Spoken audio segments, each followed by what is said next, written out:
Honeyonderman, honeyonderman, honeyonderman, honeyonderman, honeyonderman. Well, my friends, I am back with Vince Russo today. It's been a while since Vince and I have talked. Vince is a good friend, and the first time we connected, Vince, I guess it was a number of years ago. You had just finished reading the memoirs of Billy Shears, and Right. you wanted me to come on your show, and so we talked about it.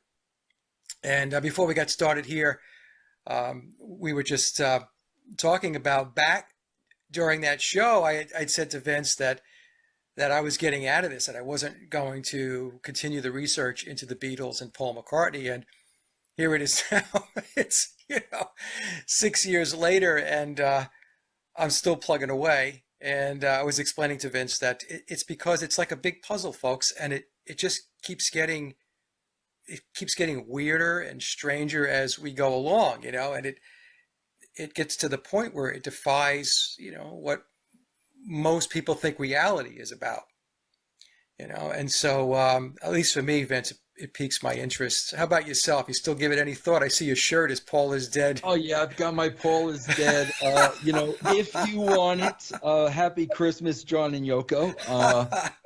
My kids actually bought me this last Christmas, and I popped huge. Hey, listen, Mike, I told you this was something that was brought to my attention. I'll never forget it, man. I was, we when we were kids, we bowled in a league, and I remember, man, I had to be 6 or 7 growing up on Long Island. It was a Saturday.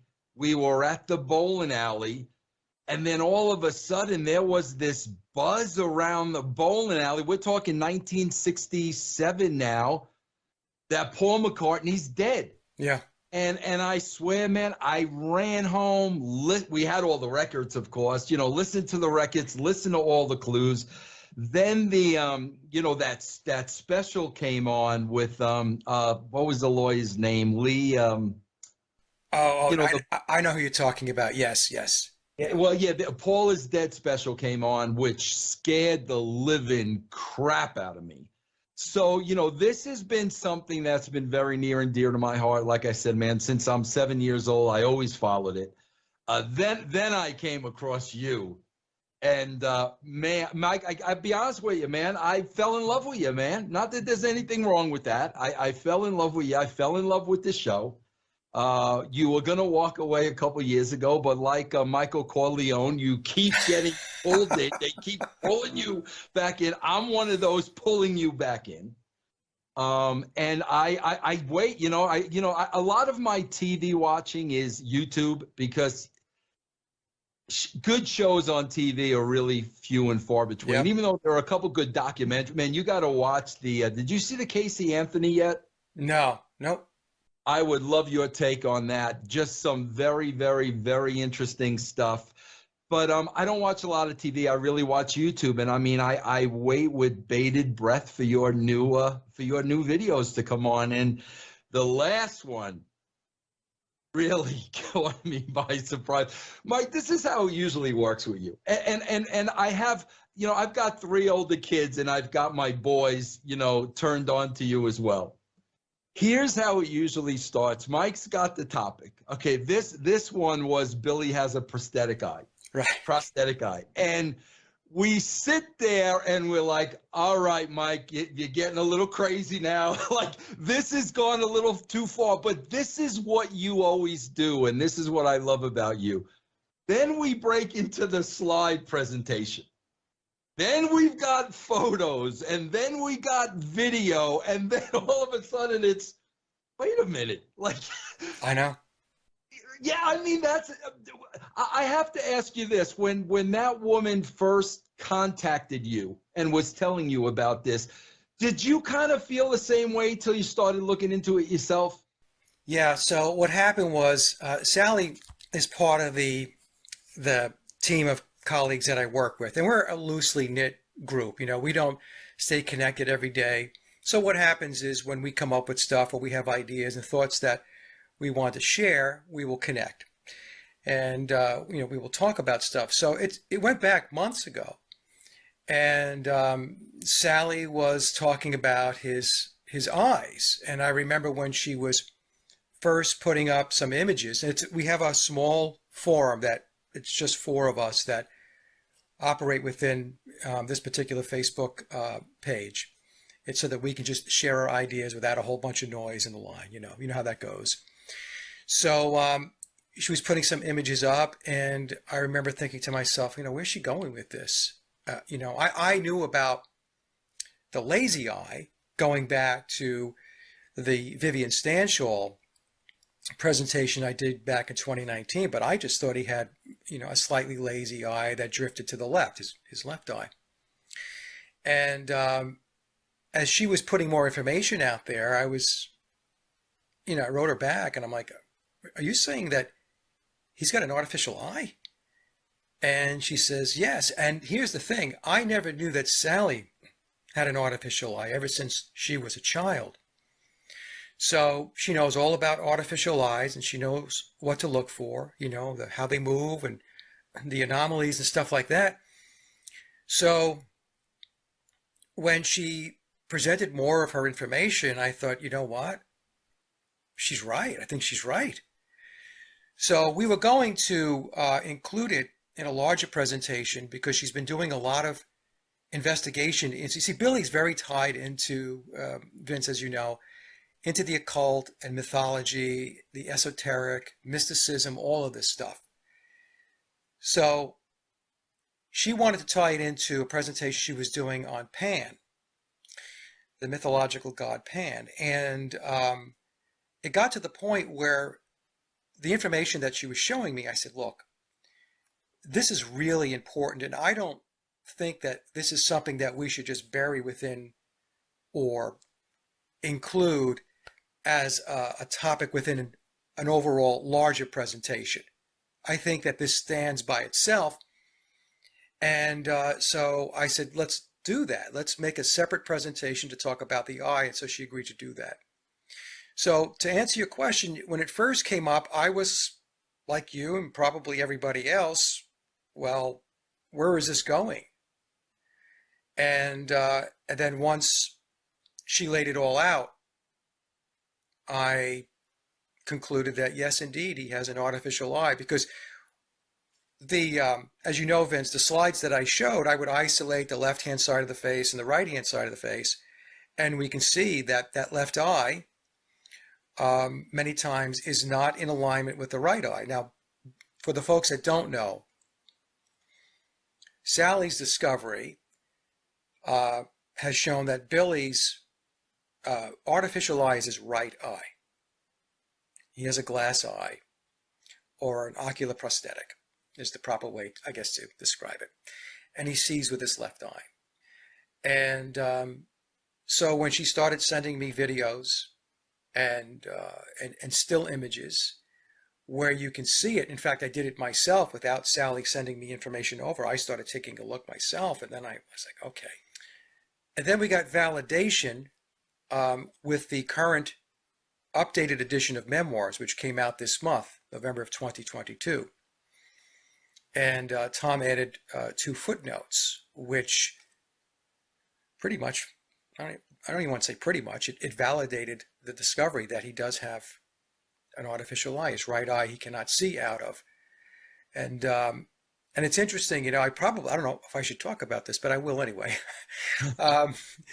So the way it really kind of came about was Sally was trying to, and because she's a professional, to be very discreet about this. And so when she made the discovery, she actually reached out to Tom. And she says, look, I have an artificial eye.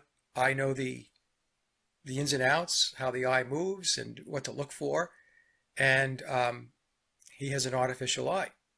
And she presented that to Tom. And initially, Sally said to me that Tom was not, how should I say this?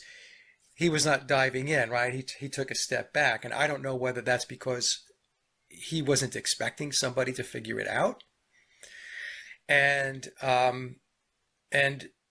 Sally had said to Tom that she would be very discreet about this, that if this was something that was too personal to put out into the public arena, that she wouldn't do it. She would hold back and she wouldn't do it. So Tom, to his credit, didn't say, yeah, you know what? Don't do it. And he said, you guys do what you've got to do, but the only thing that we ask is that you use discretion, which we always do. We don't do anything for shock value. We present the facts, we present the research, we present our evidence and our findings, and then we let the audience decide where they want to go with it. So if I had to guess, it seemed to me that I don't think they expected that piece of it to be figured out. And it's a very important piece of evidence because, as you know, Vince, it clearly delineates Billy from biological Paul because Paul didn't have an artificial eye. It also helps us to identify Billy's doubles and lookalikes because he's used them throughout his timeline as well. Because some people have written me and said, well, I've looked at this image and that image and his eyes seem to be okay. I said, well, and there's a couple of things at play. His eyes aren't always going to be out of alignment. That's, first of all, you have to understand that.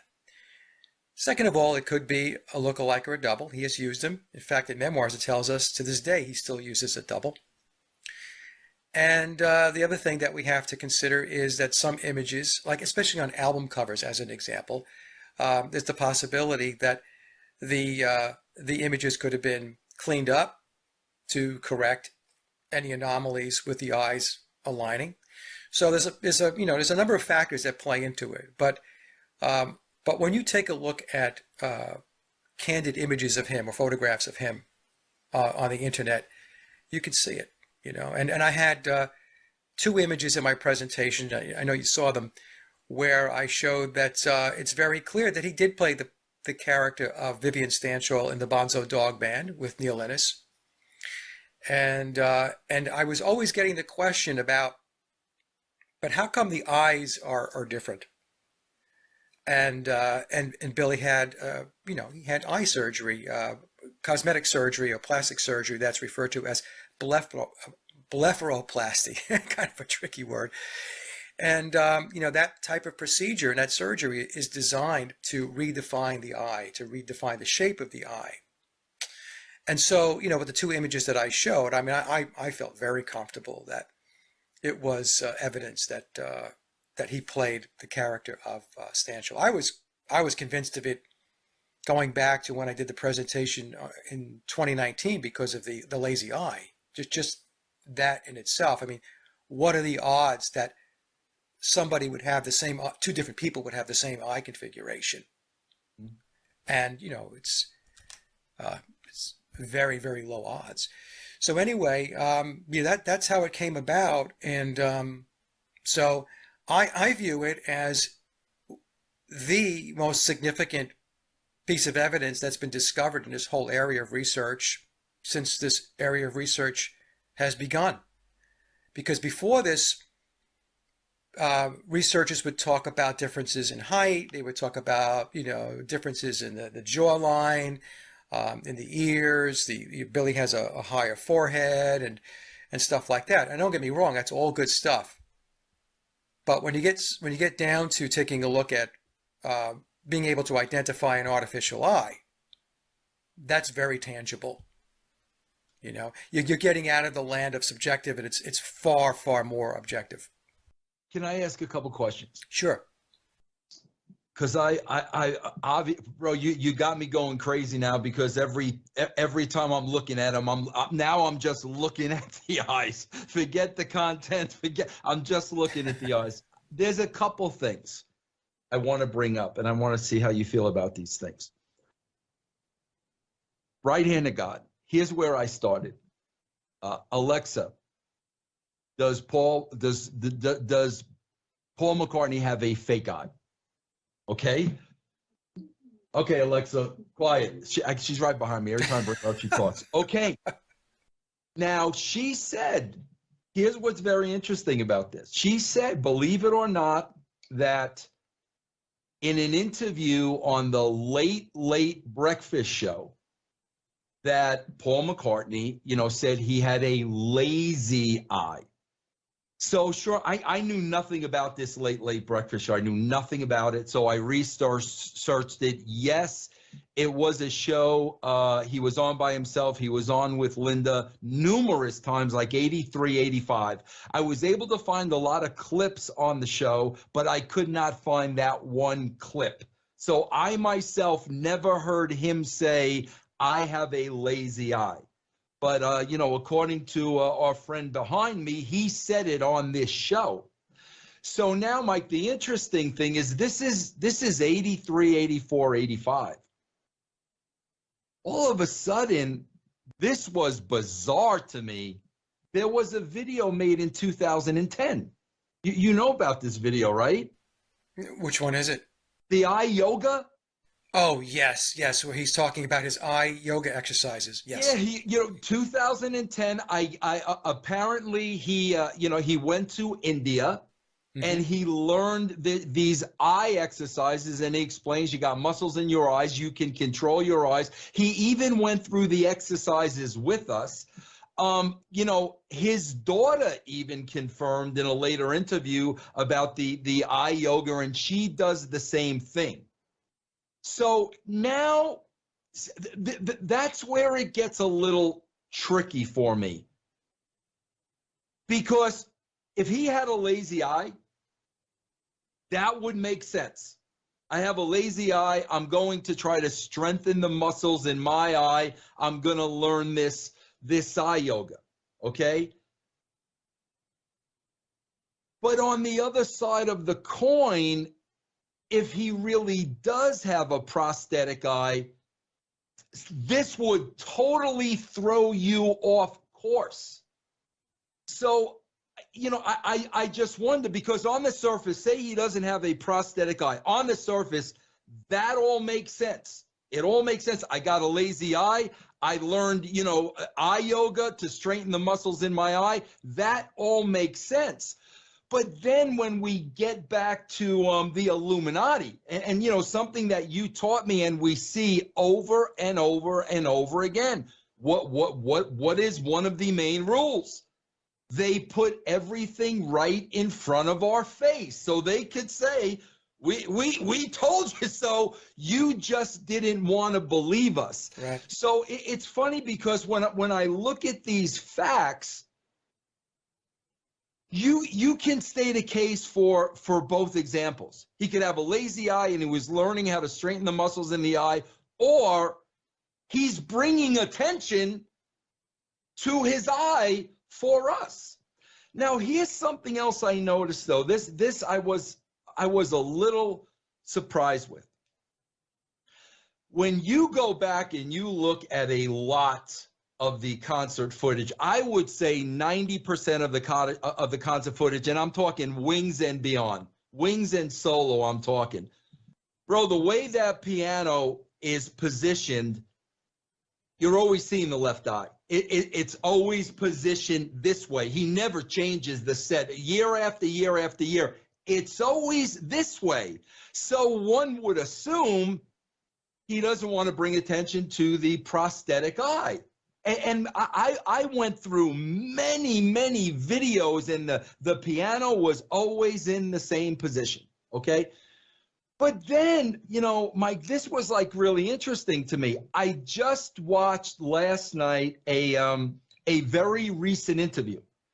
When his lyrics book came out, he did an hour-long interview with the CEO of Barnes & Noble. The guy's name was James Daunt. I don't know if you saw this or not. No. And this was about a year ago, so very, very recent. Now, in this interview, he is positioned the other way.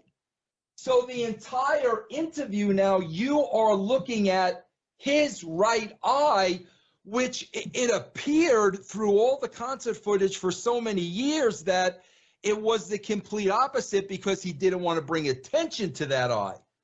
So it's just, things like that are very, very weird to me, because I would think it's almost like an actor has a good side and a bad side.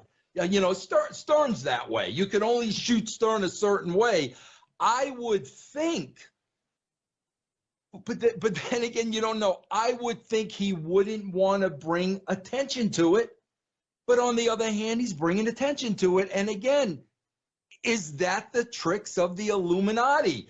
So when you look at, all sides of this, bro, it's like you said, it's just very, very bizarre. It is. So, and the first thing that came to mind, Vince, is that, when he's doing the interview and he's facing the interviewer and it's mostly his right eye is prominent. That's not to say that he won't do interviews where he's sitting that way, where his right eye is facing the interviewer. The difference in my mind is that when he's playing live, he actually has to see what he's doing. You see? So if he's playing the piano or he's playing his guitar, it's interesting, going back a number of years ago, there was a video that was put out and it was comparing Billy playing bass and biological Paul playing bass. And the video was saying that Paul rarely looked down at the fingerboard when he was playing, and Billy looked down a lot. Right. And so, a lot of people thought that was because Paul was a lot more adept at playing the bass. And that could very well be because Paul was naturally left-handed. Billy is not. Billy's right-handed. So one could make the argument that the reason why Billy kept looking down at his fingers a lot when he was playing was because he is right-handed and he's playing left-handed, and he wants to make sure he's in the right place at the right time when he's playing the notes, right? But now the explanation could also be, I'm not discounting what I just said, but it could also be that the reason why he was looking down was because he can't see with his right eye. So, when he's playing the bass and, the bass, the neck is on the right-hand side of your body when you're left-handed. And so the reason why he probably kept looking over was because he couldn't see the neck of the bass, and so it was one of those things where he got himself acclimated to doing that for two reasons. One was because he's naturally right-handed. He's playing left. He wants to make sure that he's where he's supposed to be on the neck. The other thing is, if he can't see out of his right eye, then it's kind of weird. There's just this darkness. So he's looking over so that he can get his field of vision going, But the other thing too is what Sally mentioned, because I'm not an expert in this, right? She's the one that knows all about the ocular prosthesis, the artificial eyes. She pointed out how with his right eye, there's a bulge above the eyelid, right? That you don't see on the left-hand side. And she said that's because, the ocular or the glass eye is there, and it's pushing the eyelid out a little bit. And that's why you have that bulge there. It's not a big bulge, but it's definitely there. What I've noticed is as he got older, I see it's more prominent, that bulge in the right eye, because of the artificial eye. So, but they do put it out there in front of you. It's like, as an example, I did a recent video, and it was when Billy was, he did the McCartney 3-2-1 special on Hulu with Rick Rubin, and they were talking about the bass line on My Guitar Gently Weeps. And I don't know if you noticed, but I called it out in the video. There was a lot of shadowing, one eye shadowing effect doing that filming, right? Mm-hmm. But aside from that, it didn't seem to me, I don't know whether you agree with me or not, it didn't seem to me that Billy was familiar with playing the bass on that song. It came across like he didn't play the bass, that somebody else had laid the bass line down for While My Guitar Gently Weeps, because when Rick Rubin was talking about the tone and how aggressive it was and all that, Billy was just kind of like, yeah, gee, wow. Yeah, right, Yeah. Now, the reason why I bring that up is because, is that another clue? In other words, is that something else they're throwing out there for somebody who is not really paying attention or is completely bought into the official narrative? and what's published is that Paul McCartney played bass on While My Guitar Gently Weeps, you're just going to look past that. But once you understand that there are things that you need to look for, you have to listen closely, and there could be some clues and hints that are being dropped. That's another example of was Billy telling us that, yeah, somebody else played bass on the song, just like Eric Clapton played the lead. So if Eric Clapton played the lead and somebody else played bass on the song, well, that's starting to tell us that the Beatles were not this cohesive four-player unit that did everything on the recorded tracks. Do you see where I'm going with that? Yeah. You know? And yeah, I mean, when I watched that, I started chuckling. I'm thinking, Billy, you didn't play the bass on the song. I mean, the way you're reacting, it's not the way.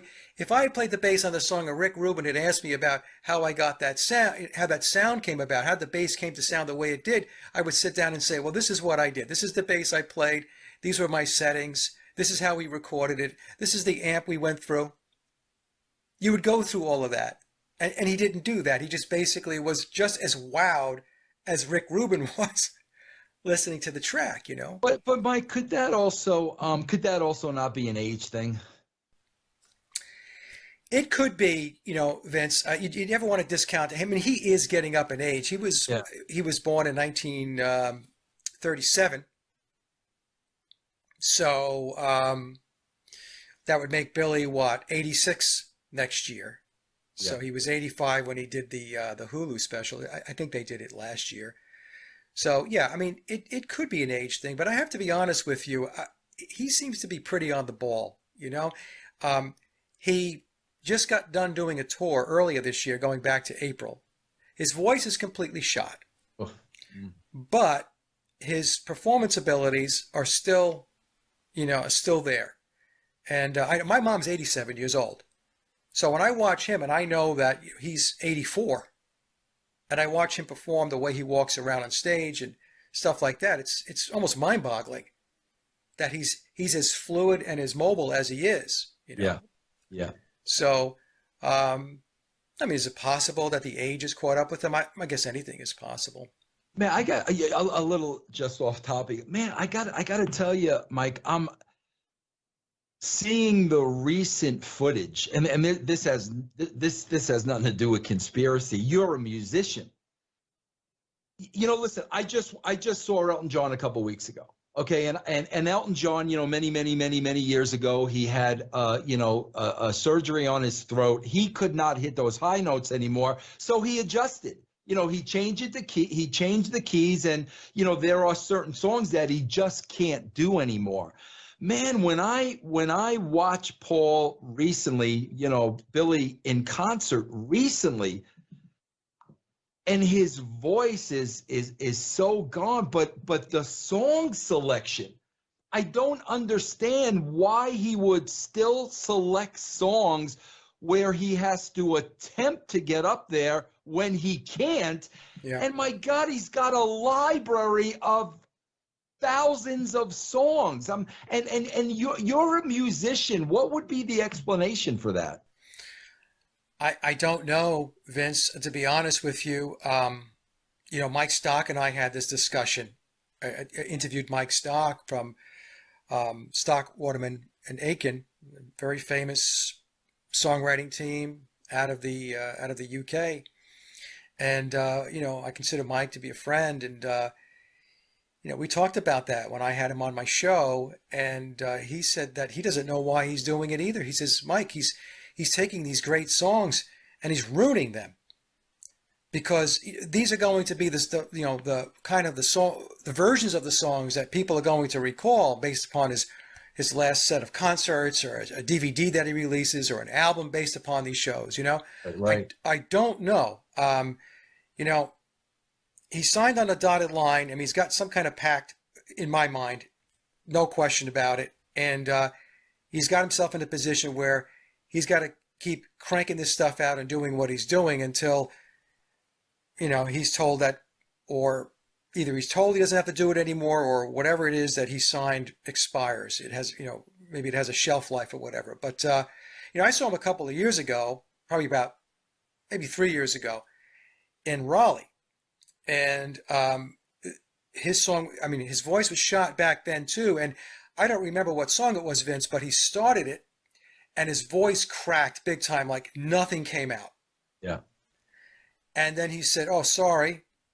And he said, "Let's try this again." And so, he counted the band back in, and then, then they played the song. But to answer your question, if it were me, um, I I wouldn't be doing it. I can tell you that, I go back to recordings I did back in the late 1970s and the 80s and the 90s, when I was a younger lad, and I had much better range back then. And as you get older, you lose your range, period. That's the way it works. And, unless you are, doing vocal training very, very frequently, even then, I'm told that as your voice gets older, the high notes kind of disappear, especially if you're a guy. So I don't know. But to answer your question, I don't know. I really do think it goes back to pacts that Billy has signed on a dotted line. And I want to talk about that for a second, especially, that February 23rd date. I think that's the date. But before I ask you that question, I just want to ask you one question because we never really got to talk about this. What was your main takeaway from Let It Be? Peter Jackson's version, or Yeah, Peter Jackson. Yeah. I thought that it was trying to make an underachievement look like a total success. That's what I think was going on. And there's no question in my mind that Billy views the Let It Be period, the Get Back sessions, as not a shining moment on him and the Beatles. And so my opinion is that he wanted to see if he can buff it up, polish it up, and make it better than it actually was. And that's why before Peter Jackson came out with his documentary, I did a presentation to remind everybody of what the Let It Be sessions were like and what was the mindset and the frame of mind of all of the Beatles going in. They wanted no part of it. And they were not a cohesive unit at that time. And the lack of cohesiveness actually went back into the the White Album sessions. And then it extended past Let It Be and into the solo careers. There was a lot of animosity amongst them. And so it wasn't a good time. It wasn't this happy backslapping moment that I believe Peter Jackson wanted to portray. And I'm not blaming Peter. I think Peter was brought in and hired to make something of it. Yeah. Yeah. I think it was Billy saying, "Hey, I want my Beatle legacy to be glimmering at all times. I want it to sparkle." And that piece of history, January of 1969, was not a sparkle moment. So let's see what we can do about this, And it was very odd that, they said that they had these 50-something hours of unseen footage and all that stuff. And, it was just strange to me because the original movie, which was released in 1970, I think Michael Lindsay Hogg, the original director, I think he portrayed a more accurate depiction of what was really going on. Whereas, Peter had all of this stuff for 7 hours where they're, just kind of horsing around and laughing and joking and all this stuff. And but when you look at it, nothing was accomplished in the Let It Be sessions. I mean, with regard to what their original goal was, Vince, they were going to do 12 to 14 songs in 2 weeks, a little over 2 weeks, and they were going to do 2 live shows, and those 2 live shows were going to become TV specials. And it was very clear that they weren't able to do it. And they wound up, well, the sessions themselves, I mean, they tell us they were 30 days. So it went from 2 weeks to 30 days, and they ended up doing 5 songs on a rooftop to no audience. And then, according to John Lennon, and I have this quote in one of my presentations, he said that, they handed over, from a tape perspective, the recordings, a pile of shit to Phil Spector to make something of. That's actually the word that Lennon used, and he thought that Phil Spector did a great job turning nothing into something, So, yeah, it's very interesting. So that's what I think Peter was. That's what I think he was tapped to do, was to make it look shiny and good, Yeah, no, I believe it or not, I own the original on beta. Do you? Yeah, that came out on beta, and I've kept my copy. I saw the original in the theater. I'm sure you did too. I did too. Yeah. It was dark. I mean, there were no, there were no bright spots in that entire documentary at all. Yeah, it was dark and grainy, and Yeah. but I will give Peter credit for leaving in certain footage in the Get Back documentary, his documentary, because there were times when it was very obvious when Billy was talking about wanting to continue to move the band forward. And in the studio, the other Beatles, specifically John and George, just zipped up. They didn't say anything. In other words, they weren't having two-way dialogue. Their silence was deafening. Yeah. Yeah. And basically, it was telling them, we don't want any part of this anymore. You know, And yeah. Yeah, it was funny because one of the odd things to me was, my God, when that thing first started, it was evident. John did not want to be there. I mean, you could tell his mind, and he's there with Yoko, and like he's in another world, and it literally looked like that was the last place he wanted to be. But as we got to the end, all of a sudden he did a complete 180, and he's warm and he's fuzzy and he's, kidding around. And I just found that really odd because it was really two extreme personalities from the beginning of that presentation to the end. Yeah. Yeah. Let it be the Get Back sessions, the documentaries, especially Peter's. It almost came across like a reality TV show in a way, Mm-hmm. where it started off, like you said. I mean, they couldn't even get themselves oriented at Twickenham. Right. They didn't have any recording equipment. It Right. was cold. It was vacant.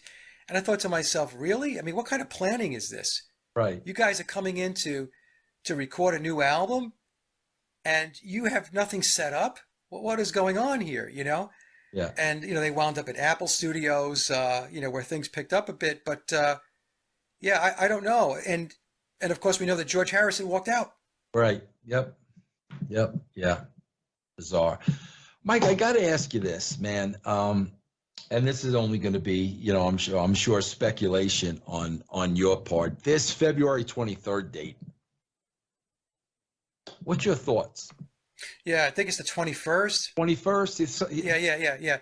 Yeah. So this is a date that's given to us in memoirs, at least in the previous version. I think it's on page 13 or so. It's always been this date that's been out there, and nobody really knows what it means. And it's funny you should ask the question, because when I looked up the date, I found that it was the 63rd day of winter. 6 plus 3 is 9, and we know that Billy, when he plays his McCartney character, is all about the nines. And for those that don't know, in numerology, 9 represents transformation, change, and endings, whereas the number 10 it's the number of completion and new beginnings. So when he plays McCartney, he's always playing the number 9. So it's the 63rd day of winter, Vince, and 27 days left until spring. So 2 plus 7 is 9 also.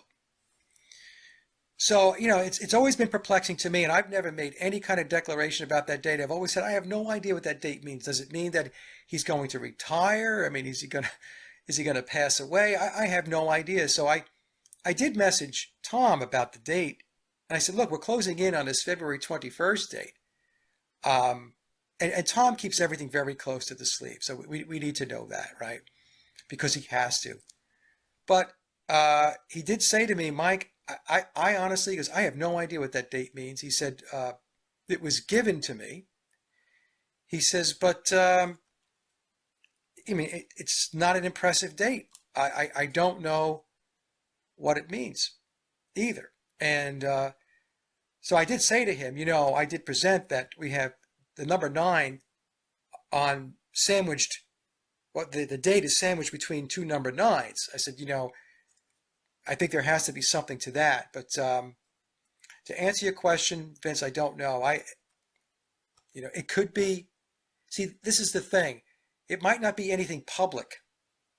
It may not be something that's going to go out for mass consumption. Right. It could be something internal or personal to him. And we'll never know what that really means. Yeah. Yeah. But there is a reason that obviously that date was given to Tom to put in the book. Yeah. So, yeah. See, the thing too, when we talk about winter, when we talk about cycles in nature, it's death, right? Winter is death, and then the spring is rebirth. So it's possible that that date, because it is sandwiched in between two 9s, is talking about the death and rebirth of something, whether that be him or something else. I have no idea. Well, I could tell you it was great. I love it, Mike. I love talking. Catching up with you, Vince. It was just a discussion, folks. We didn't really have an agenda. No, never. We knew we would talk a little bit about the Beatles and stuff like that, but we said we would talk about whatever. So I'm just man. I really go back to seeing you for the first time, and then us forming a relationship. I really am, Mike. I am so happy that I have someone like you, in my life that I can have these conversations with. It really, really means the world to me, man.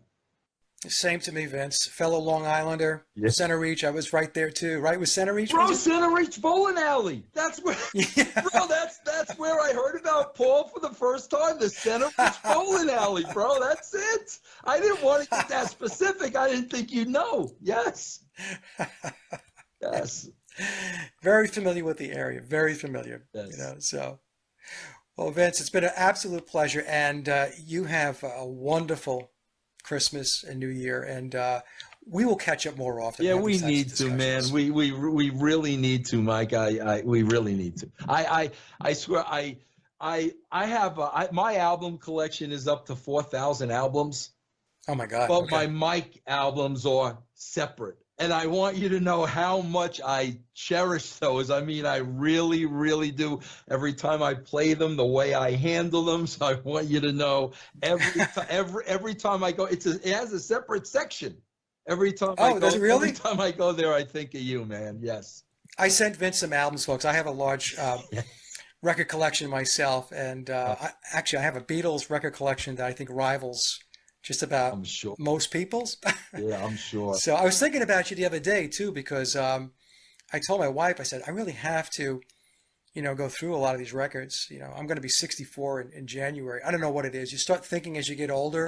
Yeah. It's like, what am I doing with all this stuff, And, but I have some records that I think that you'll really enjoy. I mean, good ones too. I mean, as far as, being not the run-of-the-mill Beatles types of records. Yeah. My wife, when I hit 4,000, she tried to institute a rule, Mike, and she came up with this rule. Okay, every time you get a new album now, you've got to sell one, and I'm like, that's not happening anytime. Yeah.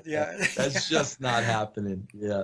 I also have a very large guitar collection, and so I started selling off some of the guitars as well, because like I said, it got to the point where I'm thinking, this is an addiction. Yeah, I'm guilty. When's your birthday, Mike? January what? January 6th. Okay, I'm the 24th. So. Are you really the 24th? Yeah. So you're an Aquarius. Yes. Yeah, kind of on the cusp. Yeah. You're just into the Aquarian zodiac sign. Yeah. But Mike, thank you so much for man. We definitely do have to do this more often, man. We do, Vince. Yep. We do, and we'll catch up. Maybe we'll catch up in January. We'll do kind of a dual birthday. Oh, that's discussion. Absolutely. Just let me know, man. I always know, man. But trust me, man. I always know how busy you are because I just bro, the time you put into these presentations, nobody does what you do in any field. I'm sorry, man.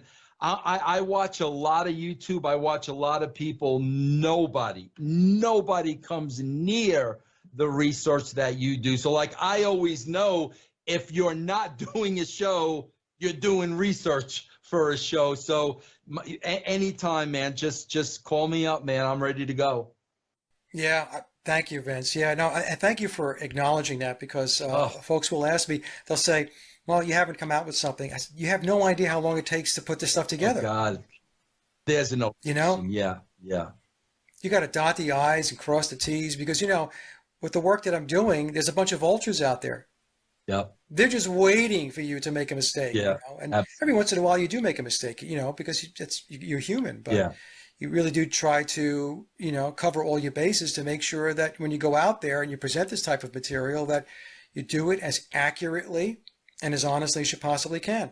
That it takes time. It's so funny because on Thanksgiving, I only have one child here in Colorado. My other two kids are out of state, but my son, 25 years old, musician, big Beatles fan.